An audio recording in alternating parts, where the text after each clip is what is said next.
İkinci Qarabağ müharibəsində bizə qələbə yaşadan Vətən müharibəsi əlili Novruzov Rəşad Lətifoğlu 23 noyabr 1987-ci il tarixində Quba rayonunun Alpan kəndində anadan olub. O 1994-cü ildə Quba rayonu Alpan kənd Elşad Bayramov adına tam orta məktəbin 1-ci sinifinə daxil olub. Rəşad Novruzov 2005-ci ildə həmin orta məktəbi uğurla bitirərək Heydər Əliyev adına Azərbaycan Ali Hərbi Məktəbinə qəbul olsa da, müəyyən səbəblərdən təhsilini başa vura bilməyib. Novruzov 2005-ci ildə Azərbaycan Respublikası Daxili Qoşunlarının xüsusi təyinatlı dəstəsində müddətli həqiqi hərbi xidmət keçirib. 2010-cu ildə Azərbaycan Respublikası Silahlı Qüvvələrinin Təlim və Tədris Mərkəzində Gizir hazırlığı kursunu Tağım komandiri müavini ixtisası üzrə müvəffəqiyyətlə başa vuraraq peşəkar hərbi xidmətə başlayıb. Xidmət müddətini Müdafiə Nazirliyinin xüsusi təyinatlı qüvvələrinin tərkibində snayper ixtisası üzrə davam etdirib.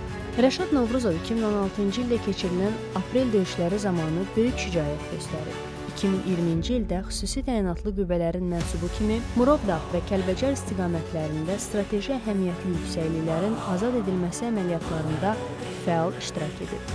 O 2020-ci ilin sentyabrın 29-da Kəlbəcər rayonu Susuzluq kəndi istiqamətində gedən şiddətli döyüşlərdə ağır yaralanıb.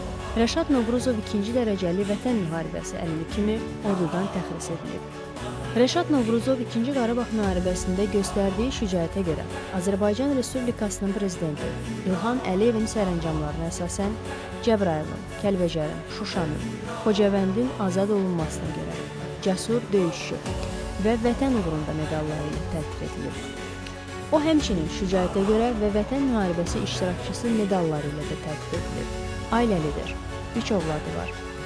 Hazırda Azərbaycan Respublikası Əmək və Əhalinin Sosial Müdafiəsi Nazirliyinin tabeliyində olan Dost Agentliyinin Abşeron Dost Mərkəzində baş təlimatçı vəzifəsində çalışır.